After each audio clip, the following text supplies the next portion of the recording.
గుణశేఖర్ గారు. సార్ నమస్కారం అండి. అలాగే అలాగే అందరికీ నమస్కారం అండి. మళ్ళీ మరొకసారి దిల్ రాజు గారికి, దామోదర్ ప్రసాద్ గారికి థ్యాంక్స్ చెప్తున్నాను. అలాగే ఇక్కడికి విచ్చేసిన వాళ్ళందరికీ కూడా చాలా చాలా థ్యాంక్స్. సో యూఫోరియా ఇది యాక్చువల్గా అందరూ కొత్త వాళ్ళతోటి ఆల్మోస్ట్ 90% కొత్త వాళ్ళు ఉన్నారు. ఒక 10% మాత్రం 1-2 సినిమాలు చేసి ఇప్పుడు అప్కమింగ్ స్టేజ్లో ఉన్నవాళ్ళు. సో వాళ్ళందరితోటి అంటే కథను బేస్ చేసుకొని చేయాలనే సంకల్పంతో దీన్ని దాదాపు ఒక సంవత్సరంన్నర క్రితం మొదలుపెట్టాం. 6 months ఒక ప్రీ ప్రొడక్షన్ అంతా చేసి వర్క్షాప్లన్నీ చేసి ఇప్పుడు మీకు పరిచయమైన వీళ్ళందరినీ కూడా ఆడిషన్స్ ద్వారా సెలెక్ట్ చేసి వాళ్ళందరినీ కూడా వర్క్షాప్స్ కండక్ట్ చేసి షూటింగ్ చేయడం జరిగిందండి. ఇంకా అంటే ఇప్పటికి 60% అయింది, ఇంకా 40% బ్యాలెన్స్ ఉంది. సో అందుకని ఇది టూ ఎర్లీ సినిమా గురించి ఎక్కువ చెప్పడానికి. ఇది యాక్చువల్గా ఫస్ట్ అసలు యూఫోరియా అనేది ఇంకా జనంలోకి రీచ్ అవ్వలేదు. సో ఒక్కసారి యూఫోరియా అంటే ఏంటి పరిచయం చేద్దాం అనే ఉద్దేశంతో ఈ గ్లిమ్స్ని ఇంట్రొడ్యూస్ చేయడం జరిగిందండి. సో ప్రస్తుతానికి అది.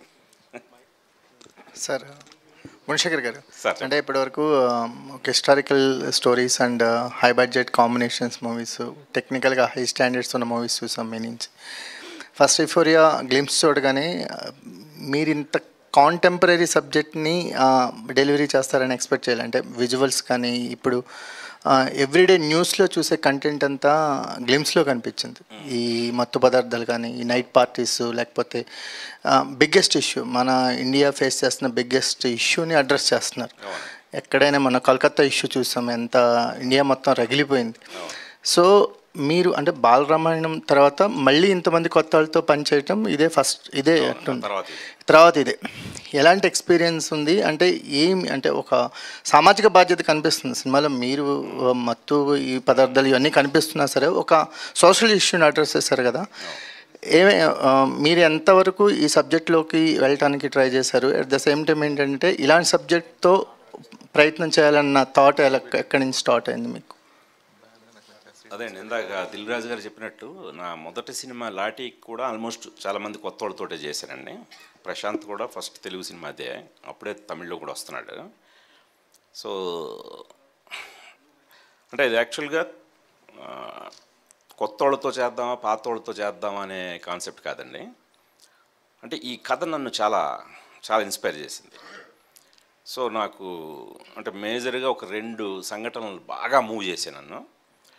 సో వాటిని ఇన్స్పిరేషన్గా తీసుకొని కథ రాయటం మొదలెట్టాక కేవలం ఆ 2 సంఘటనలే కాదు, ప్రతి వారం అలాంటి సంఘటనలు జరుగుతూనే ఉన్నాయి ఈ రోజున మీరే అన్నట్టు సొసైటీలో. సో ఇది అంటే కరెక్ట్గా చెప్పదగ్గ కథ ఇప్పుడు నీడ్ ఆఫ్ ది అవర్ అనిపించింది. సో అలా అదే సంకల్పంతో కథ రాయటం జరిగాను. అదే రాస్తున్న కొద్దీ నేను బేస్ చేసిన ఈ 2, బట్ ప్రతి జరిగే దాంట్లో ఇదే సిమిలారిటీగా ఇలాగే జరుగుతున్నాయి. సో దాంతో నాకు ఇది రైట్ టైం ఈ కథను ఇప్పుడు తీయడానికి అనిపించి ముందు ఎప్పుడు ఫ్యామిలీతో షేర్ చేసుకుంటాను. సో ఫస్ట్ నీలిమతో చెప్పగానే తను బాగా అంటే కరెక్ట్ అయిన అంటే సోషల్ సినిమా వసం మీరే అన్నట్టు దాదాపు రుద్రమదేవి, శాకుంతలం ఓ 10 years అయిపోయింది ఈ రెండింటికే. సో మళ్ళీ సోషల్ చేస్తున్నప్పుడు ఇది చాలా బాగుంది నాన్న, బాగా స్ట్రైకింగ్గా ఇప్పుడు తీయాల్సిన సబ్జెక్ట్, దట్టు యూత్ కంప్లీట్గా అంటే యూత్కి చెప్పాల్సిన ఒక కథ అనిపించింది. సో అని వాళ్ళు కూడా చాలా ఇన్స్పైర్ అవ్వటం. సో దాంతో రాస్తున్నప్పుడు వాళ్ళు కూడా కథలో పార్టిసిపేట్ చేయటం, వాళ్ళ పర్స్పెక్టివ్ ఓకే ఇప్పుడున్న గర్ల్స్ కానీ బాయ్స్ కానీ వాళ్ళ మెంటాలిటీ వాళ్ళ మైండ్ సెట్ ఎలా ఉందో వాళ్ళు నాతో మళ్ళీ డిస్కస్ చేయటం. సో ఇలాగా ఈ కథని తయారు చేసి అప్పుడు ఆడిషన్స్ మొదలుపెట్టి అంటే టోటల్గా క్యారెక్టర్కి ఎవరు సూట్ అవుతారో వాళ్ళే. నాకు ఇందాక మీరు దిల్ రాజు గారు పరిచయం చేశారు అడ్డాల చంటి కొడుకని. నాకు అడ్డాల చంటి కొడుకని కూడా తెలియదు. వచ్చాడు, బాగుండి అతని కళ్ళే చాలా బాగా నచ్చాయి. అతను నేను విలన్ క్యారెక్టర్గా అనుకున్నాను. అలాగే విఘ్నేష్, తను యూఎస్లో చాలా మంచి యూనివర్సిటీలో చదివాడు యాక్టింగ్ కోర్స్ కూడా. సో తన్ని యాక్చువల్లీ ఫస్ట్ జూమ్లోనే ఆడిషన్ చేయడం జరిగింది. తర్వాత అతను ఇండియాకి వచ్చిన తర్వాత మళ్ళీ ఒక 2-3 ఆడిషన్స్ తోటి అలాగా ఇందాక నీలిమ చెప్పినట్టుగా వీళ్ళందరూ కూడా క్యారెక్టర్స్ని బాగా అంటే ముందు బాగా వాళ్ళు కథకు కనెక్ట్ అయిపోయారు. అరే ఇది బాగుంది సార్, ఇదని చెప్పి ఇప్పుడు జరుగుతుంది ఇదే, మా ఫ్రెండ్స్ ఇదే, మా ఫ్రెండ్స్ బ్యాచ్లో జరిగింది సార్, మా పక్కింట్లో జరిగింది, ఇవన్నీ వాళ్ళు చాలా రిలేట్ అయిపోయారు. రిలేట్ అయిపోయి వాళ్ళందరూ డెపిక్ట్ చేసిన విధానం కూడా అంటారంటే అంటే ఏదో ఒక సినిమాటిక్గా కాకుండా వెరీ రియలిస్టిక్ వేలో వాళ్ళు పోర్ట్రేట్ చేయడం జరిగింది. సో అది ఒక అప్డేటెడ్ వర్షన్ కనిపిస్తుంది సార్ మీలో ఈ సినిమా చూసిన తర్వాత. ఒక సింబల్ ఒకటి కనిపిస్తుంది, స్టాప్ రేపింగ్ అని, ఒక హ్యాండ్ సింబల్. ఎక్స్ట్రాడినరీ సార్, చాలా చాలా బాగుంది. అదే సార్ ఇది ప్రజెంట్ సొసైటీలో బర్నింగ్ ఇష్యూ, బట్ ఇది డీల్ చేయడానికి డెఫినెట్గా ఒక చాలా బ్యాలెన్సింగ్గా డీల్ చేయాలి ఈ ఇష్యూని.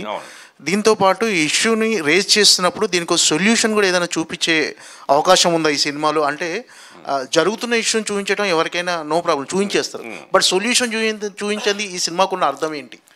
సో సినిమాలో సొల్యూషన్ ఏమైనా చూపిస్తున్నారు? అసలు first of all issue based film కాదండి ఇది, అది కానే కాదు. ఇది అంతకీ అంటే మీకు ఇప్పుడు గ్లిమ్స్లో ఏంటనే ఒక వరల్డ్ ఆఫ్ యూఫోరియా పేరుతో అసలు యూఫోరియా ఏంటనేది పరిచయం చేయడం జరిగింది తప్పితే సొసైటీలో ఏం జరుగుతున్నాయి, ఇప్పుడు మన సిటీ కల్చర్ ఎలా ఉంది, ఇప్పుడు నైట్ లైఫ్ ఎలా ఉంటుంది, ఎంత ఫాస్ట్ కల్చర్ ఎలా ఎంతగా ఎదిగిపోతున్నాం, ఎంత స్పీడ్గా ముందుకెళ్ళిపోతున్నాం అనేది మీకు చూపించడం జరిగింది తప్పితే ఇప్పుడు ఇందులో జరిగిన సంఘటనల మీద ఒక ఇష్యూ, ఒక పోరాటం, ఒక ఇది కాదండి, దాన్ని మించి ఉందండి.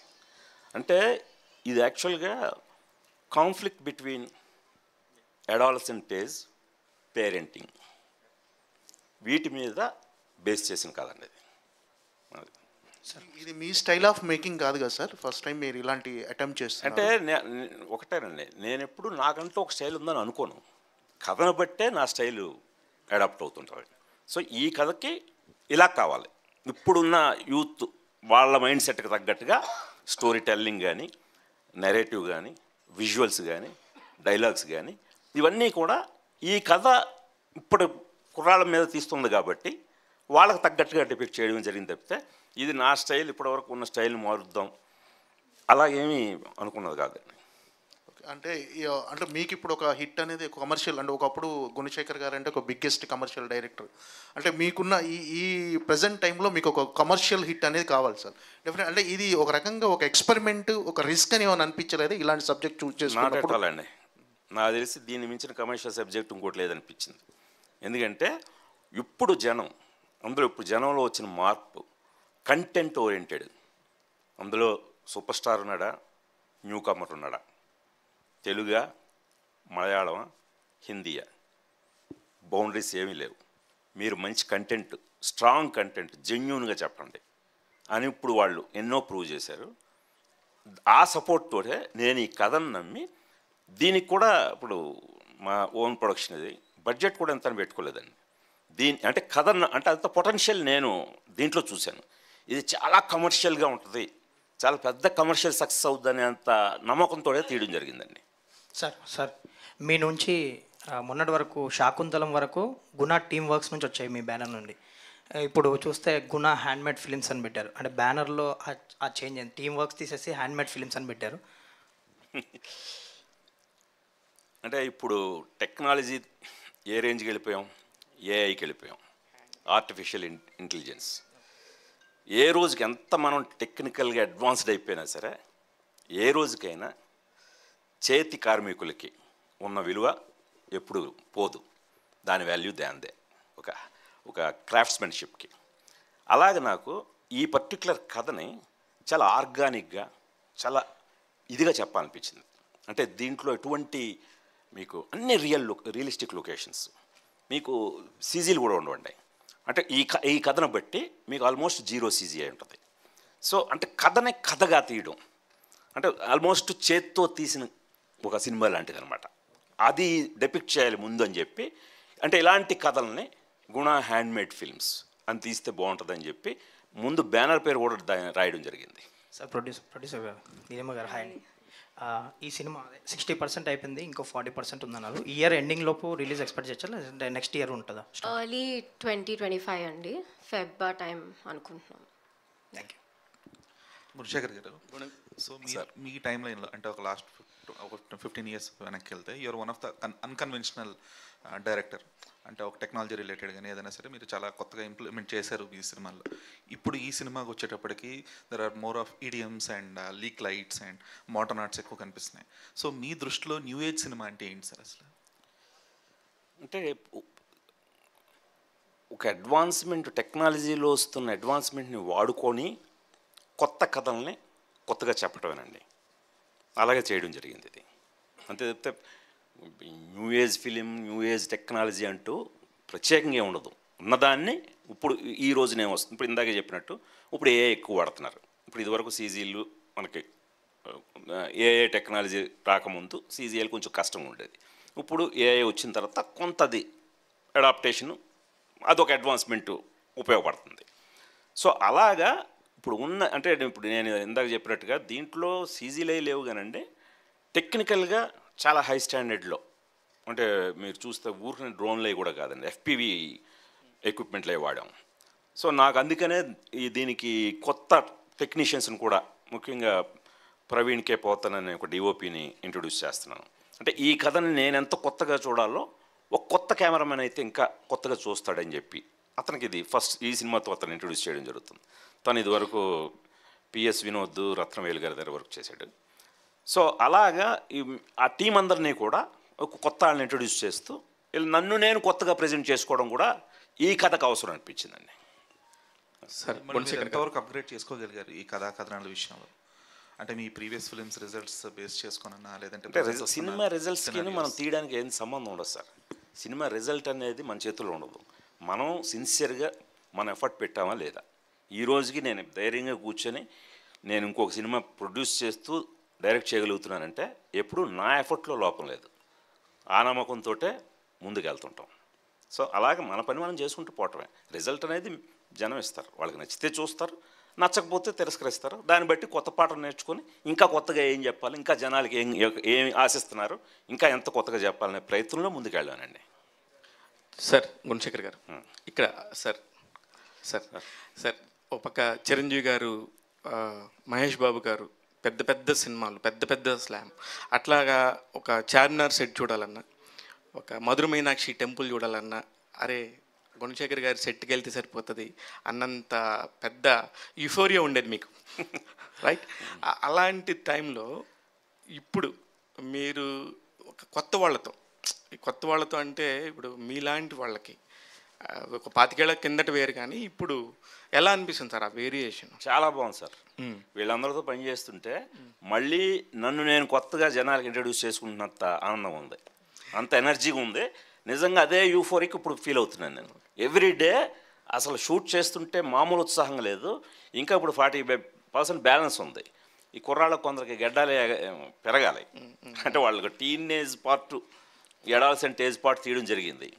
వాళ్ళకు కొద్ది టైం ల్యాబ్స్లో గెడ్డాలు అవి పెరగాలన్నమాట. దానికోసం వెయిట్ చేస్తున్నాను, లేకపోతే ఆ 40% కూడా తీసేసేవాడిని. అంత ఉత్సాహంగా ఎప్పుడెప్పుడు షూట్ చేద్దాం, ఎప్పుడెప్పుడు, ఎందుకంటే ఇది వేరండి. ఇది ఇచ్చే ఎనర్జీ కానీ యూఫోరియా అనేది నిజంగా నాకు చాలా చాలా ఇంట్రెస్టింగ్ ఉందండి. సూపర్. అయితే ఫస్ట్ మన గ్లిమ్స్ చూసినప్పుడు సార్, ఫస్ట్ షాట్ అంటే ఏదో తీసుకోగానే, ఒక డ్రగ్ తీసుకోగానే అమ్మాయి అలా వెళ్ళినట్టు. యాక్చువల్లీ మీకు నాకు తెలిసి అలవాట్లు లేవు వీటికి సంబంధించి. అంటే వీటికి సంబంధించి మీరు ఎవరి ద్వారా, అంటే ఎలా తెలుసుకున్నారు? ఈ పిల్లలు ఏమైనా చెప్తున్నారు? ఏదైనా ఈ రోజుల్లో R&D అండి, రీసెర్చ్ అండ్ డెవలప్మెంట్, దేనికైనా సరే. సో అలాగే అంటే మనకి ప్రతిదీ అలవాటు ఉండాల్సిన అవసరం లేదండి. నా ఉద్దేశం మిస్టరీలు కూడా తెస్తాం. ఇప్పుడు అలానే మనకి తెలిసిన జాబ్ అని కాదు కదా. సో అలా ప్రతిదీ తెలుసుకొని ఒక డ్రగ్ అడిక్ట్స్ తాలూకు మైండ్ సెట్ అలా ఉంటుంది. దట్టు ఇప్పుడు తెలుసుకోవడానికి ఎక్కువ వీలుంది. యూట్యూబ్లో అవి చూస్తే చాలా స్టన్నింగ్ విజువల్స్ ఉన్నాయి. ఇంకా యాక్చువల్గా అయితే నేను తీసిన 60%లోనే మీకు ఆల్మోస్ట్ 2 minutes దగ్గర చూపించారండి. యాక్చువల్గా దీంట్లోనే మీకు 4-5 minutes చూపించేంత మెటీరియల్ ఉంది నా దగ్గర. అంటే అంత ఇంట్రెస్టింగ్గా అంత కంటెంట్ ఉందండి. యాక్చువల్లీ ఇది కరెంట్ అఫైర్ కాబట్టి అందరికీ కూడా కనెక్ట్ చేసుకునే ఒక వెసులుబాటు కూడా ఉంది, కథలోకి ఈజీగా మనం తీసుకెళ్లే అదే యుఫోరియా అనగానే రకరకాల అర్థాలతో వాడుతుంటారు సార్. ఆడు పిచ్చి పిచ్చిగా యుఫోరియా వచ్చిన వాళ్ళకి బిహేవ్ చేస్తున్నాడు అంటే ఏదైనా ఎక్స్ట్రీమ్ లెవెల్కి వాడతాం మనం యుఫోరియా. అందుకని ఈ యుఫోరియాలో కూడా మీ టైటిల్ చూస్తే అది ఫామ్ లేదు అన్నట్టుగా ఉండినట్టు. కరెక్ట్ అండి, కరెక్ట్. అంటే మీ యుఫోరియాలో ఏముండబోతుంది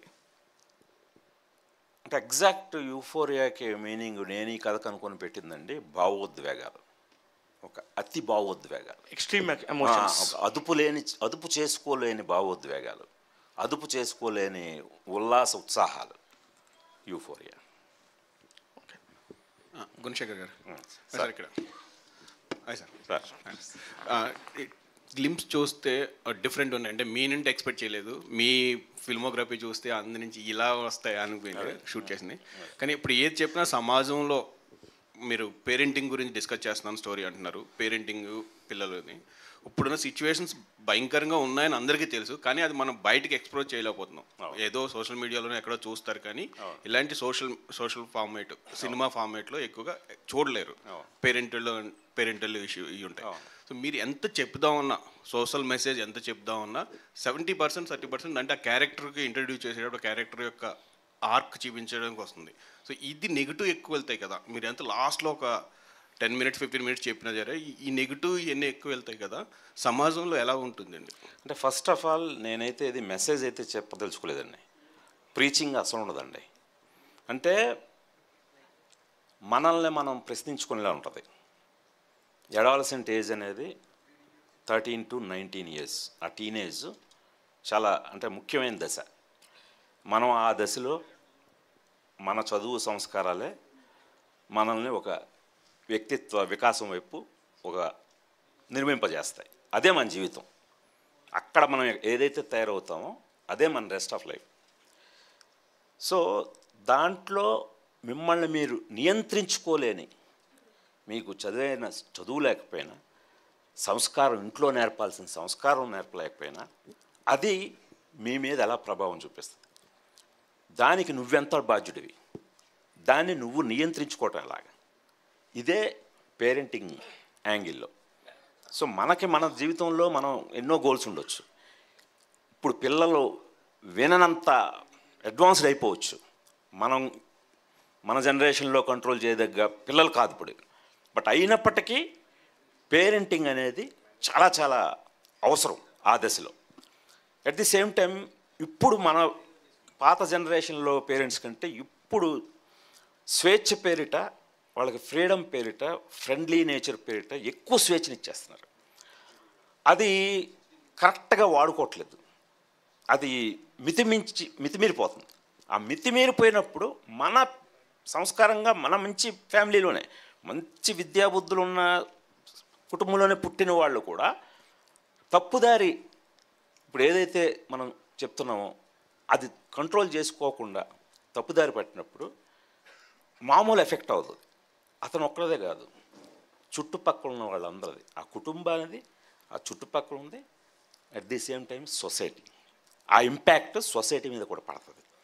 సో ఇలాగా ఇంక్లూడింగ్ సొసైటీ కూడా ఒకసారి ఇది కదా జరుగుతుంది అంటే మనం ఇప్పుడు ఎంతో ఎదిగిపోతున్నాం, భారతదేశం బ్రహ్మాండం పెరిగిపోతుంది, యువత చాలా అద్భుతంగా పెరిగిపోతుంది, సో కల్చర్ పెరిగిపోతుంది, మితిమీరిన కల్చర్ ఇంకా పెరిగిపోతుంది, స్వేచ్ఛ పెరిగిపోతుంది. వీటి మధ్య నియంత్రణ అనేది, చదువు సంస్కారాలు అనేది మనకి ఇంట్లోంచి చెప్పాలి. సో ఈ కాన్సెప్ట్లో మనం ఎక్కడికైనా వెళ్ళొచ్చు, ఇది మనం దాటకూడదే, ఇది కదా మన బాధ్యత అని ఎవరికి వాళ్ళ బాధ్యతను గుర్తు చేసేలా ఉంటుంది తప్పితే ఇది అని నేను ఎవరికి ఉపదేశించరండి. ఒకసారి అర్థంలా పెడతాను, అది రిఫ్లెక్ట్ అవుద్ది, అది మనల్ని మనం చూసుకున్నట్టు ఉంటుంది సినిమా అంతే. సో ఈ కథ రాయడానికి మీకు ఇన్స్పిరేషన్ ఏంటి? అంటే ఏమైనా కొంచెం చూసిన ఇన్సిడెంట్స్ ఏమైనా ఉన్నాయా? లేదు అంటే లేదు, ఏదో చెప్పాను, టోటల్ ఫిక్షన్. 2 చాలా భయంకరమైన ఇన్సిడెంట్లు, వాటిని ఇన్స్పిరేషన్గా తీసుకున్నాను. అదే రాసేటప్పుడు ఆ 2 నన్ను డ్రైవ్ చేసే రాయడానికి. బట్ రాయడం మొదలెట్టాక ఎవ్రీ వీక్ జరుగుతున్నాయి, మన ఇక్కడ జరుగుతున్నాయి, ముంబైలో జరుగుతున్నాయి, పూణేలో జరుగుతుంది, కోల్కతాలో జరుగుతున్నాయి, ప్రతి చోట ఎవ్రీ వీక్ జరుగుతున్నాయి. సో అప్పుడు నాకు అమ్మో ఇది కేవలం 2 ఇన్సిడెంట్లని బేస్ చేయడం కాదు, అందుకు మీరు చూస్తే వీటిలోనే కొన్ని విజువల్స్లో కూడా కొన్ని సిమిలారిటీస్ కనబడతాయి. సో మీకు ఇప్పుడు డే టు డే మనం చూస్తున్న న్యూస్ల్లో కానీ జరుగుతున్న సంఘటనలు కూడా మీరు ఫాలో అవుతున్నప్పుడు. సార్ ఇంకోటి ఇందులో రేప్ కల్చర్ అనేది మెన్షన్ చేశారు, స్టాప్ రేప్ కల్చర్ అనేది. సో బేసిక్గా rape culture is something which is normalised. అంటే ప్రస్తుతానికి మన సమాజంలో ఇంకా కొంచెం ఈ మానవంగ సంస్కృతి అనేది ఇంకా అంతగా అసలు దాని సంస్కృతి అని వాడమాకండి ఆ పదం. సో రేప్ కల్చర్ అనే మీనింగ్ అది మానవంగ సంస్కృతి, ప్రాపర్ అనువాదం. సో ప్రస్తుతానికి సమాజం ఇంకా ప్రతిఘటిస్తుంది రేప్ అనేది. ఎప్పుడు కాదు, ఎప్పుడు ప్రతిఘటించాలండి, అంటే భవిష్యత్తులో ఏమవుతుంది ఎప్పటికైనా. సో దాన్ని మీరు అట్లా రేప్ కల్చర్ అనేది మెన్షన్ చేయడం వల్ల సో దాన్ని మీరు దీనికి ఈ కథను పరంగా లేదండి, అంటే ఇంతకు మించి ఎక్కువ నేను డిస్కస్ చేస్తే రివీల్ చేసినట్టు ఉంటాయి. సార్ మీ లాఠీ సినిమాకి నేను చాలా ఫేవరెట్ సార్. Thank you. మా నాన్నగారు ఆ సినిమాకి తీసుకెళ్ళాడు అనుకోకుండా చిన్నప్పుడు నేను. సో అందులో రఘువరన్ ఎంట్రీ షాట్ ఉంటుంది సార్, అది చాలా అద్భుతంగా ఉంటుంది. ఇప్పటి వరకు నేను ఎన్నో సినిమాలు చూస్తుంటాను కానీ అలాంటి విలన్ ఇంటరాక్షన్ ఇంతవరకు చూడలేదు. సో అలాంటి సినిమాని రిలీజ్ చేసే ఆలోచన ఏమైనా ఉందా సార్?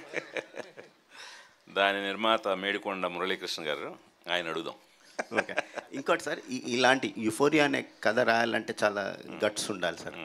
సో ఒక వ్యక్తిగా కంటే డైరెక్టర్గా ఒక మానసిక సంఘర్షణ అవసరం దానికి. సో ఈ కథ రాసే టైంలో మీరు పడ్డ మానసిక సంఘర్షణ ఏంటి సార్? నాకు తెలిసి గట్స్ కంటే టైం కావాలండి. దాని మీద కూర్చొని ప్రాపర్ టైం స్పెండ్ చేసి దానికి ఎంత టైం కేటాయిస్తే ఎంత న్యాయం చేయగలుగుతాం అంత టైంని కేటాయించగలిగాను. ఇప్పటితో ఇంకా అయిపోలేదండి, ఇప్పటికీ ఇంకా చెక్కుతూనే ఉన్నాను. తీసే వరకు, రిలీజ్ వరకు చెక్కుతూనే ఉంటానండి. మ్యామ్, సో ఒక దశలో తండ్రి పిల్లల్ని నడిపిస్తారు, ఆ తర్వాత పిల్లలు తండ్రిని నడిపిస్తారు. ఇప్పుడు ఈ సినిమా చూస్తుంటే మీ డాడీని మీరు నడిపిస్తున్నారు అన్నట్టు అనిపిస్తుంది. That's very sweet of you to say that అండి. బట్ ఎప్పటికీ ఆయనే మమ్మల్ని నడిపిస్తున్నారు. అంటే ఈ సినిమా విషయంలో మీరు తీసుకున్న శ్రద్ధ, అంటే ఒక ఉమెన్ పాయింట్ ఆఫ్ వ్యూలో కథ చెప్తున్నారు కదా, సో మీరు ఎంత ఫీల్ అయ్యారు ఈ కథను తెర మీద తీసుకోవడం? So when he first handed me the script only, దాన్ని ఒక విమెన్ పర్స్పెక్టివ్లో చదవటం చాలా ఇంపార్టెంట్. సో నేనే కాదు, మా సిస్టర్ యుక్త కూడా తన ఏజ్కి తగ్గట్టు how she felt about it అవన్నీ చాలా ఓపెన్గా మేము డిస్కస్ చేసుకున్నాం. And where ever we felt that you know it was not agreeable మేము చెప్పేవాళ్ళం. సో ఆయనకు కూడా హీ అండర్స్టూడ్, ఓకే సో ఈ ఏజ్ గ్రూప్ పర్స్పెక్టివ్ ఇది, డిఫరెంట్ ఏజ్ గ్రూప్స్తోని ట్రావెల్ చేస్తారు ఆయన. He interacts with lot of people through a day. So what's wonderful about him is he's open to listening to your feelings and your perspective about each story or role and character arc. So alaga baga it was a collaborative thing. Thank you Andy. Thank you Andy. Thank you so much. Neelima గారు, అంటే గుణశేఖర్ గారి నుంచి ఇలాంటి సినిమాని expect చేయలేము. ఆ glimpse release అయ్యేదాకా గుణశేఖర్ గారు ఎన్నో సూపర్ హిట్స్ ఇచ్చారు. ఈ టైప్ ఆఫ్ సినిమాని సొసైటీకి ఒకటి ఇస్తారనేది సో ఇప్పుడు ఈ గ్లిమ్స్ చూసిన తర్వాత అర్థమవుతుంది. దానికి కారణం మీరే కాబట్టి. సొసైటీకి ఓట్లేదు సార్, జనాలకి ఇస్తున్నాను. జనాలకే ఇస్తున్నారు, జనాల్లో ఉన్న సొసైటీలో ఉన్న జనాల కోసం చూడడానికి మీరు రెడీ చేశారు అది. సో ముఖ్యంగా నీలిమ గారు దీనికి ఇన్పుట్స్ ఏమి ఇచ్చారు సార్? అంటే యూత్లో మీరు తాతకు దగ్గులు నేర్పడం అనేది అవసరం లేదనుకోండి, ఇప్పుడు నేర్పాలి. ఇప్పుడు ఈవెన్ తాత అయినా సరే దగ్గులు నేర్చుకోవాల్సిందే.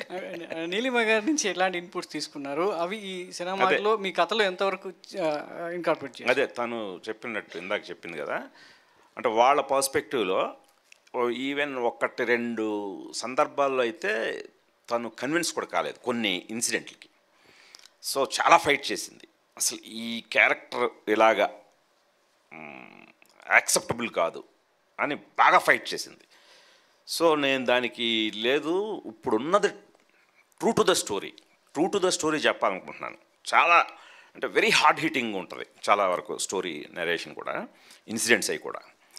సో అవన్నీ తను డే టు డే తను చూస్తూ, తను పేపర్లు చదువుతూ, తను ఉన్న దీంతో తెలుసు తనకి.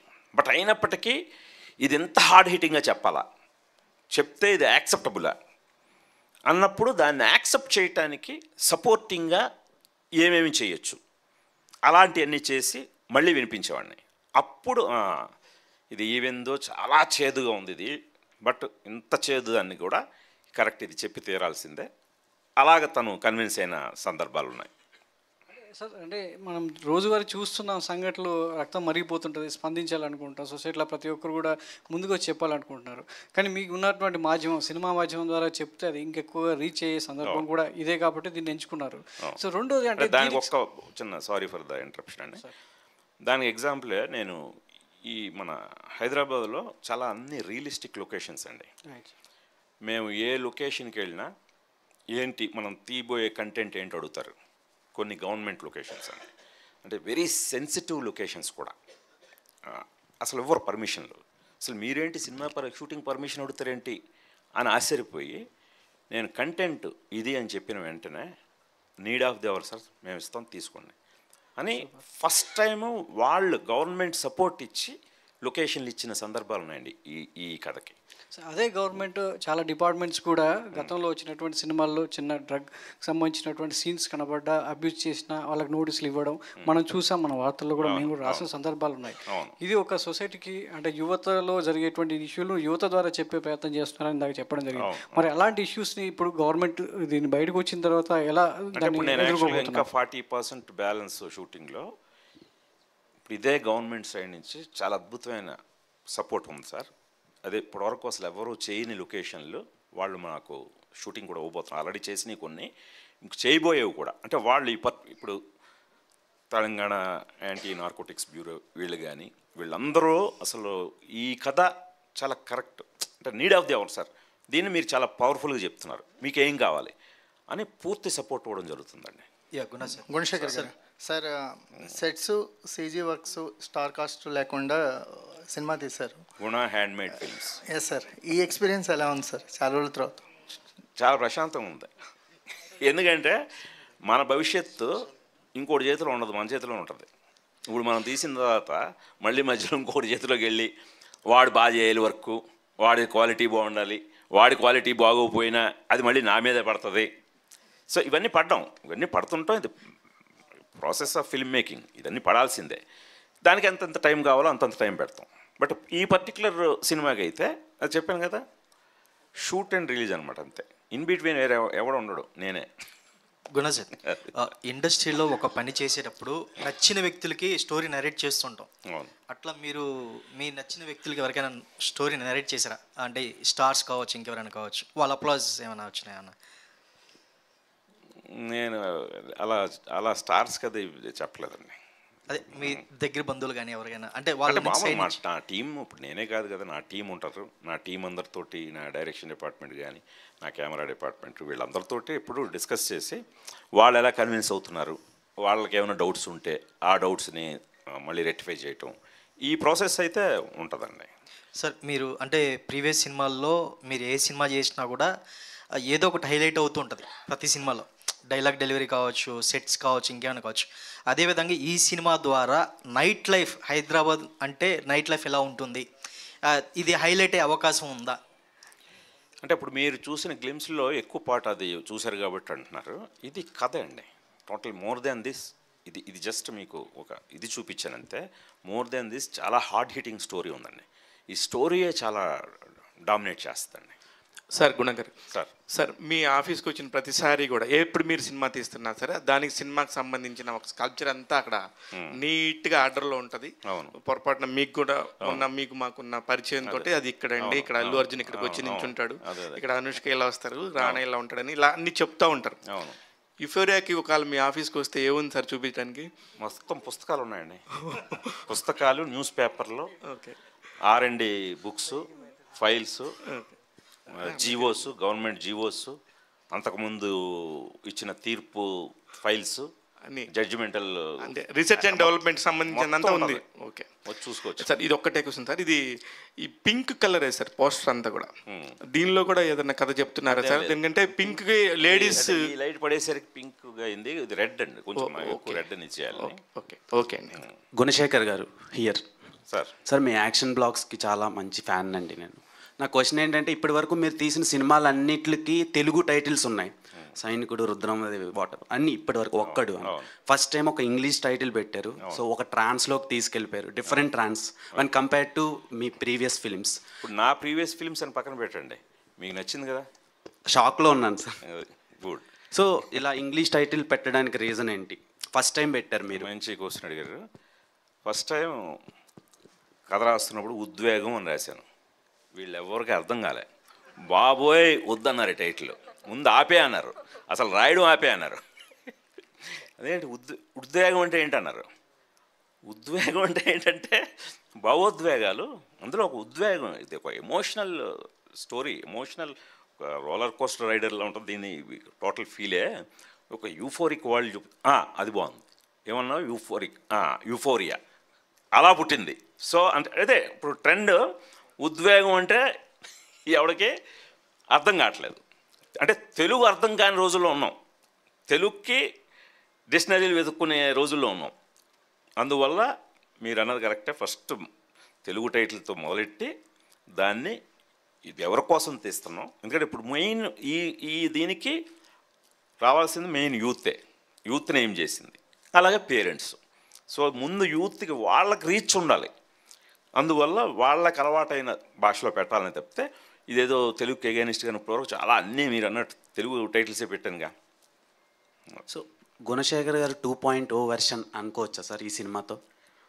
2.0లో కాదు కానీ అదే నన్ను నేను కొత్తగా ఇంట్రడ్యూస్ చేసుకుంటున్నాను అంతే. Okay sir. మేడం, సో ఈ కథలో మీరు ఏమైనా సజెషన్స్ ఇవ్వడం జరిగిందా?